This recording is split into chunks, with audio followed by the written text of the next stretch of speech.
All right, here in front of me is the 2023 Polestar 2. As you can hear, actually, it has one of the best locking sounds in the business, but that's not the point of today's video. If you are at all interested in the Polestar 2, you probably have heard that the 2024 model is bringing in a bunch of new changes. So before I'm able to get my hands on the new version of the Polestar 2, I figured I'd take you guys for a drive in the current model that you can get right now and see whether it might be worth it to wait, or if you can find one of these tomorrow, if you want to just jump in and go for a drive as soon as you can. So let's get in, we'll go for a drive, and we'll answer a few of those questions.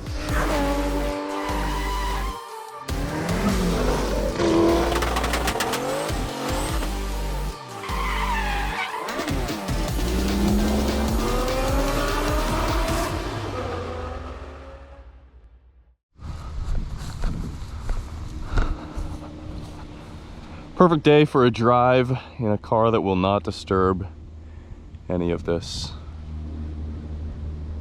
One of the reasons why I do like EVs, because they do provide a little bit of a break, especially when you're commuting from the loud stuff, and it kind of makes the loud stuff a little bit richer and a little bit nicer. Excuse the enthusiast inside me. I gotta hit that word, gearhead, whatever you want to call it, for a moment. But here we go. This is the Polestar 2, sitting here in this Jupiter color. Few changes going on with the 2024 model, and we're going to go over all of those today. And I'm going to give you guys my kind of personal take on whether or not you should wait for the new model, or you should just go ahead and buy yourself a 2023 model as soon as possible. One of the biggest changes is the grille. Right here you can see it's black. It does include, of course, the front-facing camera here and the radar. The new model looks a lot closer to the C40 Recharge I drove, which just has an entire body-colored panel here. It makes it look a lot more noticeable as a EV-only vehicle from a distance, especially when you're looking at this. This could be a gas-powered car. You guys also might notice it's a little bit taller than some of its competition, especially the Ioniq 6 and the Model 3, and that is because this sits on the C40 and the XC40's platform, although this wheelbase is a couple centimeters shorter, but that's why it's raised. I think it's a great looking car. I do like the kind of hatchback design here, especially at night when you see the Polestar 2 with just the taillights on or the brake lights on. New for this 2023 model as well, if you want a lower ride, because this is a hatchback and a driver-focused EV, you are able to actually spec it with different springs that will bring it down about 2 centimeters. This looks, if it looks off right now, it's because I'm on, as you guys can see, a little bit of a disjointed surface right here. Let's go for a drive. That's what we're here for. So let's get in. Is my podcast gonna play? Oh, it's deciding whether or not to play. It's doing a little bit of a dance there. First thing you will notice is there is no start or stop button here. It's very apparent. The car will just automatically come on. The only thing you need to do if you want to begin driving, drive, the e-brake comes off and you begin driving. And when you want to leave the vehicle, hit park, take your seatbelt off, leave the car, and it will turn off. Now, not only is it a big deal that a lot of cars have lost the mechanical e-brake or parking brake, this takes it to a whole another level. There is no control. I have zero control over the parking brake. Zero. There's no, as far as I know, there's no manual override for the parking brake. It does its own thing when it wants to, according to the software and the programming. That's worthy to know. The only downside is when we come to a stop, we can, I'll put it in park here for a second because we have a dead road in front of us. If we do want to turn the vehicle off ourselves, there is a button here. We go to the car, we go to more, then we hit power off vehicle. Every time I hit power off, it comes up with an additional screen asking me once again if I want to turn the vehicle off. Yes, I hit power button, I went through the menus, yes, I want it off. But you can do that and then it will shut off with you still being in here. But all right, real quick before we get into it, you guys, I want to thank today's sponsor, Lectron they have provided me with a level 2 charging system for any EV that I may review in the future. It's made life a lot easier, especially because not every manufacturer includes a level 2 240 volt plug with their OEM charging cable. So what this allows you to do is get level 2 charging at home without having to install a separate charger. Now they also offer the V-Box, which you can get installed, that hangs on the wall, up to 48 amps with that one. I have 7% off site-wide for you guys. That link's there as well. And then if you feel more comfortable shopping on Amazon, those links are in the description as well. Thank you, Lectron, for sponsoring the video, and on with the Polestar 2. So the 2023 model has 228 horsepower and 243 pound-feet of torque. It's a single motor, long range battery. The one I'm driving today in Canada, we are only able to get the long range model. It's a 78 kilowatt hour battery pack. Now versus the new model, biggest change above everything else, and especially just as a driver, I really want to get across how important this is. This is a front wheel drive vehicle. The new one's rear wheel drive. That is a huge step forward. Not only that, but they've increased the size of the battery pack to 82 kilowatt hours. So the range goes from here, 434 kilometers, EPA estimated range, to 515. So a big increase in range, and you get the added confidence in the rear end. Now, let's talk about the power and the handling first off here before we get to anything else. When you look at the 0 to 60 time, when you look at the stats on paper for this, very bumpy, it is a little bit on the stiff side. When you look at the stats on paper for the current single motor Polestar 2, it doesn't look fast. The 0 to 60 time is like in the 7s. It's not quick. When you are in the car and you're driving, it feels much punchier than that, much quicker than that, especially if you don't go from a dig. If you go from a dig, the traction control limits the power quite a bit, but let's say I'll slow down here to about 55 kilometers an hour and we punch it, there is a lot of power, and that's 100 kilometers an hour. So this is enough power, but there is that added benefit the new model has. They've increased the power so much that it really makes me wonder if the dual motor would even really be worth it. The new model, single motor, 299 horsepower and 361 pound-feet of torque. 243 pound-feet to 361, that is an incredible jump. I'm very excited to drive that car. So with those stats being said, the real question is price. Not only that, but of course how long you potentially would have to wait to get into one of the new ones versus jumping into a 2023 model potentially like next month. Not only is there an increase in power in the single motor, there's also an increase of power in the dual motor, 455 horsepower and 546 pound-feet of torque in the new dual motor performance pack. And then a little bit less horsepower if you just go with the standard one. First off, new motors for the single motor and the dual motor version. They're just kind of more efficient, put the power down better. But most notably with the dual motor car, it is rear biased now. It's more rear biased. And instead of favoring the front wheels when you're just cruising and it kind of just switches over to two-wheel drive to save energy, it now does that with the rear. And then of course it's just more rear biased in general. So that's very exciting. Overall, the car is great. I love the way it drives. If we go here on the screen here, the vertical touch screen, we are able to change our steering feel, light, standard, firm, ESC off, which is, I guess, the Polestar 2's kind of sport mode. I approve. And then of course, one pedal drive, either low, which as we can see, the vehicle has begun to slow down, or standard, which will increase that.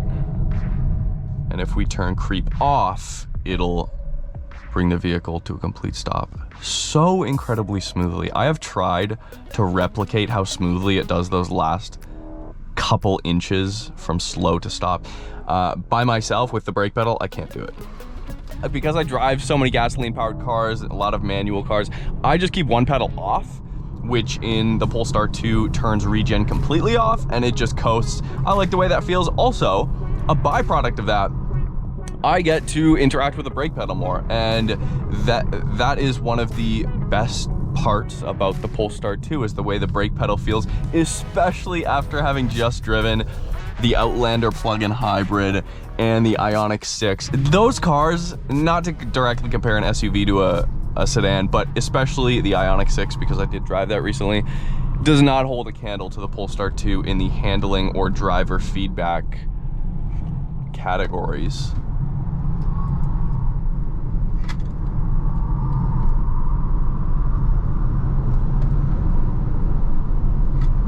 Which to me is the most important, the most crucial part of a vehicle, is how it makes me feel. And Volvo even states on their website that you're sitting higher up in this car.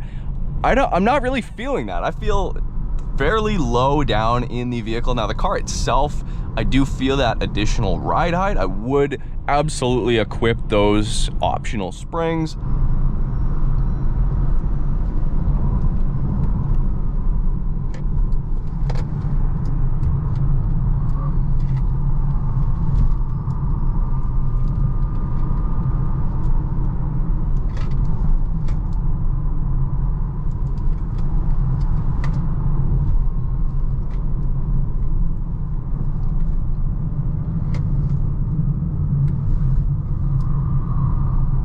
Little bit of understeer.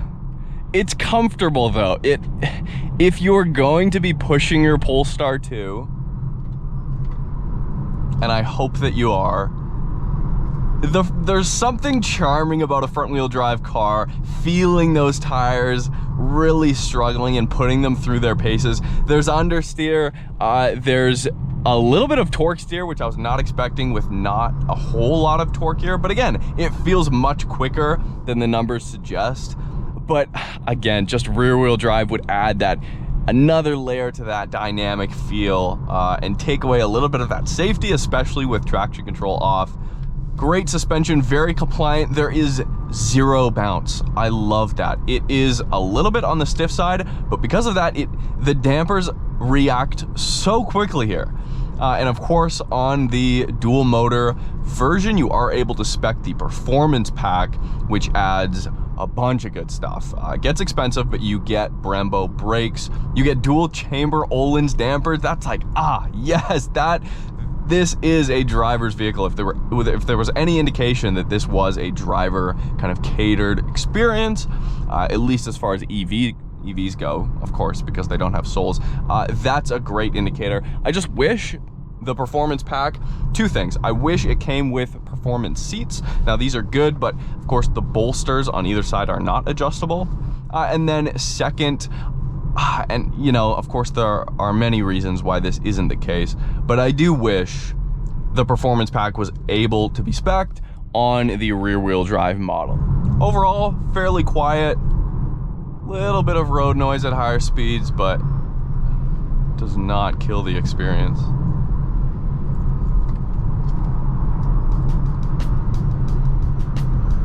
So the main question is, what are you paying for all this?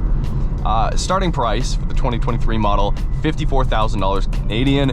This one, as tested, $68,000. Now that includes $5,700 for the Plus pack and $4,700 for the Pilot pack. If you were to spec this same vehicle I'm driving today, but with the $5,000 optional Napa leather seats, it would equate to the same price for the 2024 model. Well, how is that? Have they just dropped the price by $5,000? Well, that's not true. You do get a lot more in the 2024 model as far as features go. The actual packages, the Plus pack has dropped to $3,000 Canadian, and the Pilot pack has dropped to $2,900 Canadian. That's a huge change. Now, also included standard for the 2024 model year is wireless charging and a few of the other features. So there's a few other standard features, but the packs themselves, the Plus pack, has dropped incredibly in price. So the fact that Polestar actually raised the price of the base vehicle by $1,000 has almost no bearing on your purchasing decision here.